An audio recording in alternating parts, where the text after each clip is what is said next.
Dear guys, किशोर teacher academy के YouTube channel पर आपका स्वागत है।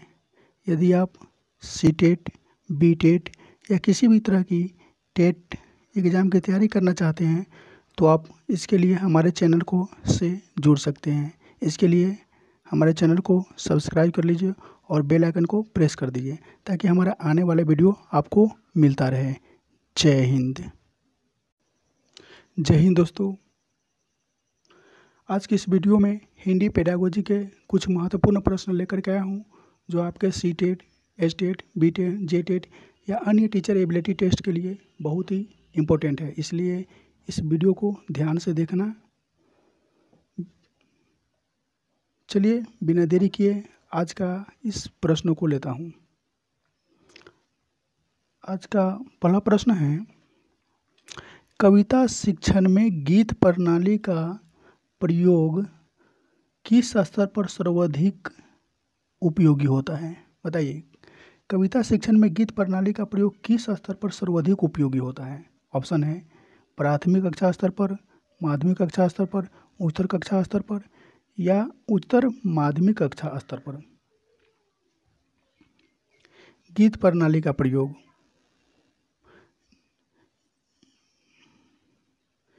इसका सही उत्तर है ऑप्शन नंबर ए, प्राथमिक कक्षा स्तर पर।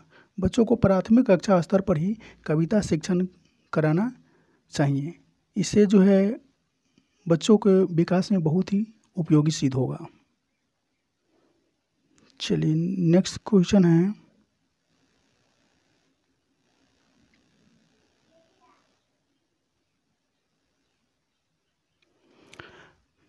दूसरा, प्रचलित भाषा संबंधी नियमों की व्याख्या ही व्याकरण है, यह कथन किसका है? महर्षि पतंजलि का, बी स्वीट महोदय का, तीसरा डॉक्टर जौहर का, चौथा कामता प्रसाद का। बताइए, भाषा संबंधी नियमों की व्याख्या ही व्याकरण है, यह कथन किसका है? महर्षि पतंजलि का या स्वीट महोदय का या जौहर का या कामता प्रसाद का? इसका सही उत्तर है डॉक्टर जौहर। ऑप्शन नंबर सी सही है। डॉक्टर जौहर साहब ने ही यह बताया था कि नियमों की व्याख्या ही व्याकरण है, नियमों की व्याख्या ही व्याकरण है। यह डॉक्टर जौहर प्रसाद ने ही बताया था। चलिए नेक्स्ट प्रश्न की ओर बढ़ते हैं।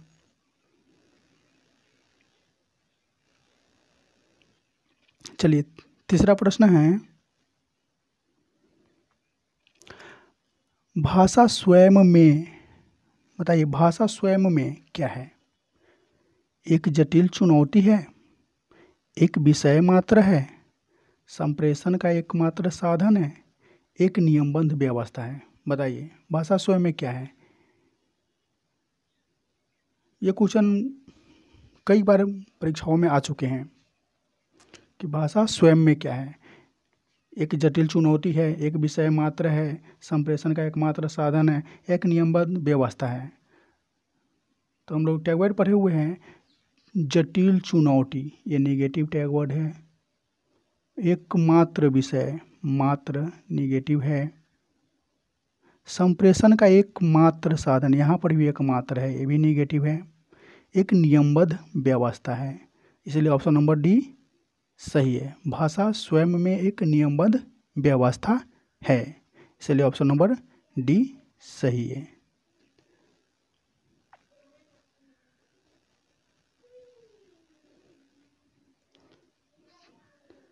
चलिए नेक्स्ट प्रश्न है, स्कूलों में प्रायः व्याकरण शिक्षक नीरस व अरुचिकर हो जाता है, इसका कारण क्या है? ऑप्शन है शिक्षकों में व्याकरण की पर्याप्त ज्ञान का अभाव, ऑप्शन बी अन्य विषयों के शिक्षण में किसी भाषा के व्याकरण का कोई योगदान नहीं होता, या ऑप्शन नंबर सी व्याकरण को सीखने सिखाने के लिए प्रायः पुस्तक प्रणाली का सहारा लिया जाता है, या डी व्याकरण सीखने में छात्रों की कोई रुचि नहीं होती।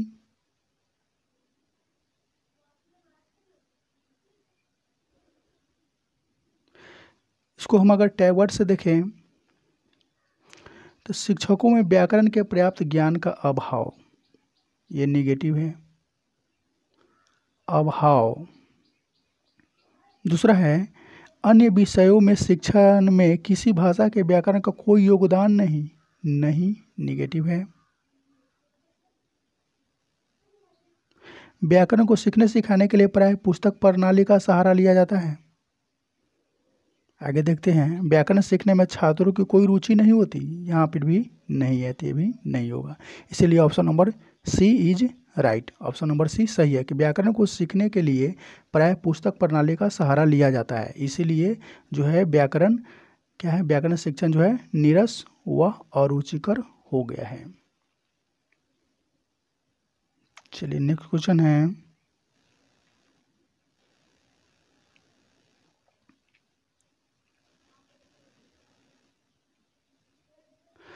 भाषा सीखे जाने के क्रम में वैज्ञानिक पड़ताल भी साथ साथ चलती रहती है, यह कथन किसका है? भाषा सीखे जाने के क्रम में वैज्ञानिक पड़ताल भी साथ साथ चलती रहती है, कथन किसका है? ऑप्शन है चॉम्स्की, दूसरा अरस्तू, तीसरा वाइगोत्स्की या चौथा जीन पियाजे। बताइए कौन सा सही है? किसने ये बताया था कि भाषा सीखे जाने के क्रम में वैज्ञानिक पड़ताल भी साथ साथ चलती रहती है, ये कथन किसका है? ये भाषा के संबंध में जो है पियाजे साहब कहे हुए थे कि भाषा अन्य संज्ञानात्मक तत्वों के भांति परिवेश के साथ अंतःक्रिया के माध्यम से ही विकसित होती है, ये पियाजे साहब बताए हुए थे। वाइगोत्स्की साहब के अनुसार जो है बच्चों की भाषा समाज के साथ संपर्क का ही परिणाम होता है। वाइगोत्स्की साहब बताए हुए थे कि बच्चों का भाषा समाज के साथ संपर्क का ही परिणाम है, ये वाइगोत्स्की साहब बताए हुए थे। अरस्तू साहब जो है आगमन निगमन विधि का प्रयोग किए हुए थे, और चॉम्स्की साहब जो है यह बताए हुए थे कि भाषा सीखे जाने के क्रम में वैज्ञानिक पड़ताल भी साथ साथ चलती रहती है, यह कथन किसका है? चॉम्स्की साहब का, अतः ऑप्शन नंबर ए सही है, चॉम्स्की साहब ये बताए हुए थे। चलिए नेक्स्ट क्वेश्चन की ओर बढ़ेंगे।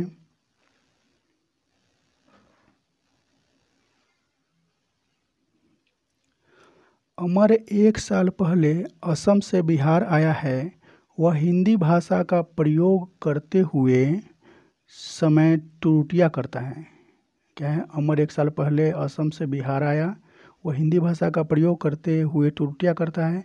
एक शिक्षक के रूप में आप किस कथन को सही मानेंगे? ऑप्शन है उसे रोज 1 घंटा हिंदी भाषा के शब्द बोलने का अभ्यास कराएंगे। दूसरा, अमर को भाषा प्रयोग के अधिकाधिक अवसर व प्रोत्साहन देंगे। तीसरा, अमर को बार बार उसकी कृतियों के बारे में बताएंगे। क्या बार बार उसको बताएंगे कि तुम ऐसा गलती कर रहे हो, ऐसा सुधार नहीं कर रहे हो, नहीं इस तरह से। या भाषा अमर की भाषा का प्रभाव लक्ष्य भाषा पर नहीं पड़ने देना चाहिए। तो कौन सा ऑप्शन सही है? ये टैगवर्ड से देखेंगे, उसे रोज 1 घंटा भाषा के शब्द बोलने का अभ्यास कराना। क्या अभ्यास कराना? यहाँ पर सिर्फ अभ्यास कराना। दूसरा है भाषा प्रयोग के अधिक से अधिक अवसर दे रहा है और प्रोत्साहन दे रहा है। यहाँ पर अवसर प्रोत्साहन जो पॉजिटिव टैगवर्ड है आया हुआ है, इसलिए ऑप्शन नंबर बी सही है कि अमर को भाषा प्रयोग के अधिक अवसर और प्रोत्साहन देना चाहिए। यहाँ कहा अमर को बार बार कृतियों के बारे में बार बार किसी को गलती के बारे में बताएंगे तो वह बच्चा जो है सही से विकास नहीं कर पाएगा, या फिर वो पूछेगा ही नहीं, बोलेगा ही नहीं, उसकी मातृभाषा का लक्ष्य भाषा पर कोई प्रभाव नहीं पड़ने देंगे, ये भी नहीं होगा। इसलिए ऑप्शन नंबर बी सही है। आशा है कि आपको समझ आया होगा।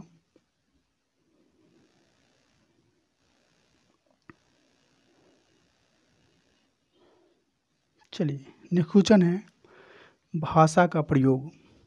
भाषा का प्रयोग जीवन के विभिन्न संदर्भों में होता है, केवल परीक्षा में होता है, केवल पाठ्य पुस्तक में होता है, या केवल मुद्रित भाषा में होती है। बताइए भाषा का प्रयोग। यहाँ पर हम टैग वर्ड देखेंगे जो कि डी ऑप्शन में है, केवल मुद्रित सामग्री में होता है। दूसरा में है केवल पाठ्य पुस्तक में होता है। तीसरा में होता है केवल परीक्षा में होता है। ये तीनों में केवल लगा हुआ है, जो कि केवल क्या है, केवल, मात्र नहीं, ये सब निगेटिव टैग वर्ड है। इसलिए ऑप्शन नंबर 1 सही है। जीवन के विभिन्न संदर्भों में होता है, भाषा का प्रयोग जीवन के विभिन्न संदर्भों में होता है, इसलिए ऑप्शन नंबर 1 ए सही है।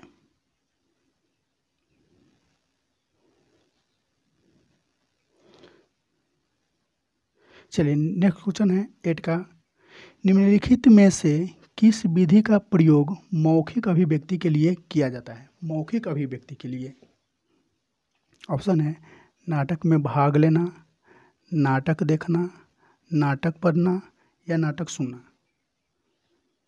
मौखिक अभिव्यक्ति के प्रोत्साहन के लिए क्या करना चाहिए? क्या नाटक में भाग लेना चाहिए? क्या नाटक देखना चाहिए? नाटक पढ़ना चाहिए? नाटक सुनना चाहिए? नाटक सुनने से जो सिर्फ बच्चा जो सुनेगा, इससे सिर्फ एक इंद्रिया सुनने का काम करेगा। नाटक देखने से जो है सुनेगा और देखेगा, मतलब 2 इंद्रिया काम कर रहा है। और नाटक देखना, नाटक पढ़ने से सिर्फ जो है पढ़ेगा इसमें। और ऑप्शन नंबर ए में है नाटक में भाग लेना। ऑप्शन नंबर ए राइट है। मौखिक अभिव्यक्ति के लिए नाटक में भाग लेकर के जो है अपने अनुभव को व्यक्त कर सकते हैं, अपने अभिव्यक्ति को व्यक्त कर सकते हैं। तो नाटक में भाग लेना यहाँ सबसे उपयुक्त है अपने अभिव्यक्ति के लिए, इसलिए ऑप्शन नंबर ए सही है।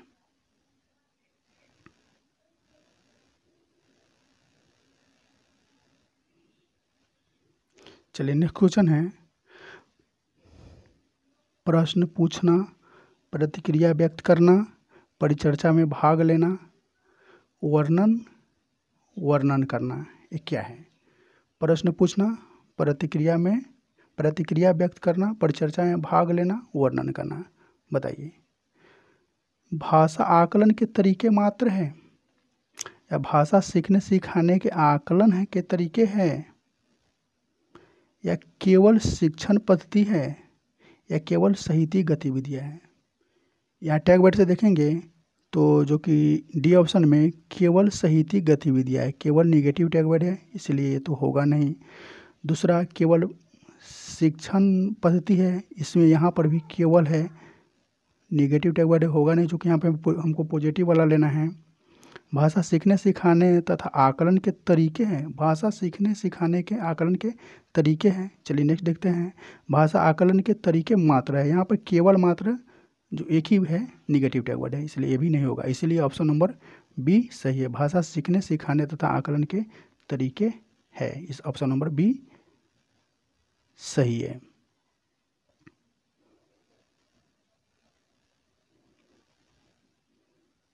चलिए नेक्स्ट क्वेश्चन है, भाषा सीखे जाने के क्रम में वैज्ञानिक पड़ताल साथ साथ चलती रहती, यह कथन किसका है?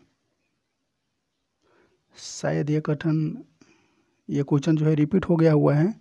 भाषा सीखे जाने के क्रम में वैज्ञानिक पड़ताल भी साथ साथ चलती रहती, यह कथन किसका है? ये रिपीट हो गया है, इससे पहले भी था। तो ये क्या था? स्मिथ का था, या स्किनर का था, या पावलो का था, या चॉम्स्की का था? तो चॉम्स्की था, इसलिए ऑप्शन नंबर डी सही है। चॉम्स्की साहब यही बताए हुए थे कि भाषा सीखे जाने के क्रम में वैज्ञानिक पड़ताल भी साथ साथ चलती रहती हैं। जी हाँ, चॉम्स्की साहब का ऑप्शन नंबर डी सही है।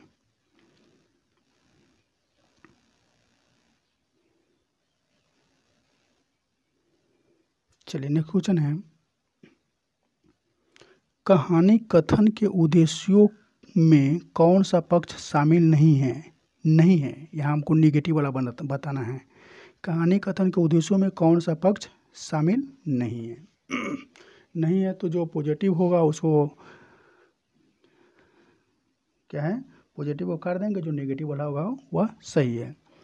सृजनात्मकता का विकास, दूसरा है भाषा के लिखित रूप से परिचय, शब्द भंडार का विकास, काल्पनिक शक्ति का विकास। देखिए ये सृजनात्मकता का विकास, ये पॉजिटिव टैग वर्ड है तो ये होगा नहीं। दूसरा है भाषा के लिखित रूप से परिचय, भाषा के लिखित रूप से परिचय, ये भी पॉजिटिव टैग वर्ड है तो ये भी नहीं होगा। तीसरा है सी शब्द भंडार का विकास, शब्द भंडार विकसित करना, ये क्या है? लिखित रूप से पर कौन सा नहीं है?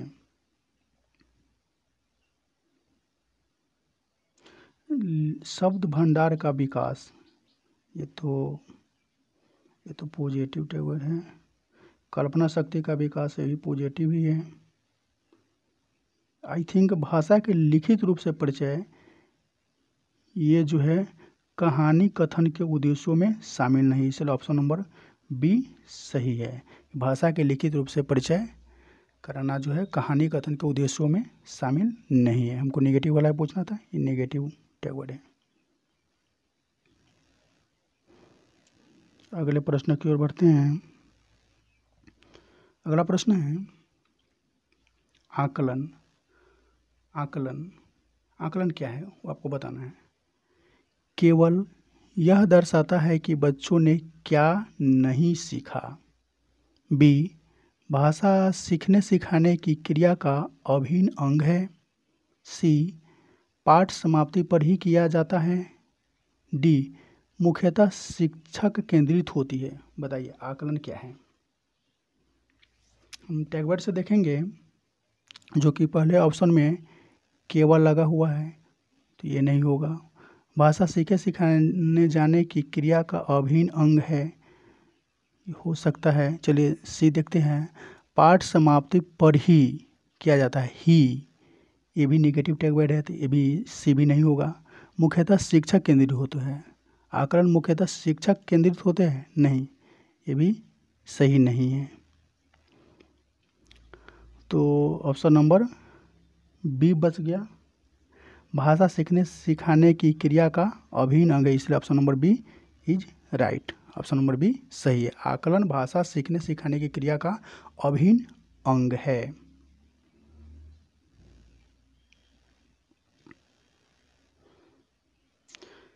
चलिए नेक्स्ट प्रश्न है। प्रारंभिक स्तर पर बच्चों की भाषा शिक्षण के संदर्भ में निम्नलिखित में से कौन सा कथन सत्य है? कौन सा कथन सत्य है? प्रारंभिक स्तर पर बच्चों की भाषा शिक्षण के संदर्भ में कौन सा कथन सत्य है? हमको सत्य वाला बताना है। ऑप्शन है समृद्ध भाषा परिवेश भाषा शिक्षण में सहायक होते हैं। दूसरा है अत्यधिक अभ्यास कार्य शिक्षण में बच्चों की रुचि उत्पन्न करता है। सी है भाषा की जटिलता छात्रों को अन्वेषण के लिए प्रेरित करता है। डी छात्र स्वतः भाषा सीखने में समर्थ होते हैं। छात्र स्वयं भाषा सीखने में समर्थ होते हैं, ये सही नहीं है। भाषा की जटिलता छात्रों को अन्वेषण के लिए प्रेरित करता है। भाषा की जटिलता, यहाँ तो बच्चे को जो है प्राथमिक स्तर पर जो है जटिलता की बातें नहीं आता है, सिर्फ सरल भाषा का ही बात करना है, तो ये भी नहीं होगा। पहला है एक है समृद्ध भाषा परिवेश शिक्षण में सहायक होते हैं। यहाँ पर परिवेश, समृद्ध भाषा और परिवेश, ये दोनों जो है पॉजिटिव टैग वर्ड है। यहाँ पे बी कह रहा है कि अत्यधिक अभ्यास से नहीं, ये गणित में अभ्यास होता है लेकिन हिंदी के लिए नहीं, तो यहाँ ऑप्शन नंबर ए सही है। समृद्ध भाषा परिवेश भाषा शिक्षण में सहायक होते हैं कि जितने बच्चों को बोलने का अवसर दिया जाए, नहीं, जिस परिवेश में उस बच्चा को रखा जाए भाषा का परिवेश, वो भाषा वहाँ पर वो भाषा वो सीख लेते हैं। इसलिए ऑप्शन नंबर ए सही है। इसी के साथ ही आज का ये प्रश्न का सिलसिला यहीं पर ख़त्म करते हैं। अगर वीडियो अच्छा लगा हो तो लाइक, शेयर और कमेंट ज़रूर करें। धन्यवाद। नेक्स्ट वीडियो देखना।